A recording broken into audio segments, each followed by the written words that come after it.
বাচ্চারা বলো তোমরা বড় হয়ে কোন ধরনের গাছ হতে চাও? গুরুজি আমি আলু গাছ হতে চাই।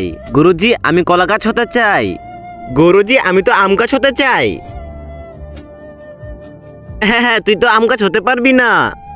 বাচ্চারা এরকম করে কারো মজা করতে নেই, এটা তো তোমার মেহনত আর কর্মই তোমাকে বলে দিবে যে তুমি কি গাছ হতে পারবে। আজকে দেখবো কে শয়তানকে হারিয়ে আল্লাহ তাআলাকে জিতিয়ে দেয়। আল্লাহর এই সুন্দর ছবিটিকে ভালোবাসলে ভিডিওটি লাইক করে দিয়ে চ্যানেলটিকে সাবস্ক্রাইব করে দাও। আর যদি শয়তানকে ভালোবাসো তাহলে কিছুই করতে হবে না। ভাই বাইরে আবার বের হোস না কিন্তু। ভাই বেশি পানি ঢালিস তা না হলে আমরা নষ্ট হয়ে যাব। হে উপরওয়ালা আমাকে বড় গাছ বানিয়ে দাও। হে উপরওয়ালা আমাকে বড় গাছ বানিয়ে দাও। 1 মাস পর। ভাই দেখো গাছেরা তো চলে এসেছে আমাদের পরীক্ষা নেওয়ার জন্য। জানি জানি এখন তো আমি নিশ্চয়ই পাস হয়ে যাব।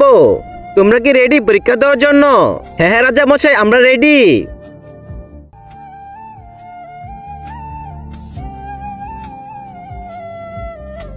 অনেক সুন্দর তোমরা এই পরীক্ষায় পাশ হয়ে গিয়েছো। তোমরা কি আরেকটা পরীক্ষা দেওয়ার জন্য প্রস্তুত? জি রাজা মশাই আমরা প্রস্তুত।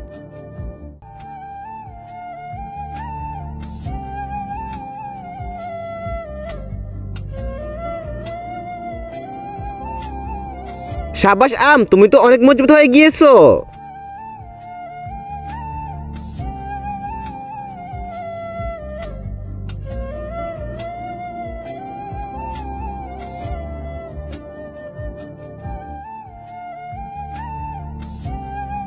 এই বুড়ো এখান থেকে ওঠ, এখন গরম চলে এসেছে, এখন আমি রাজ করব।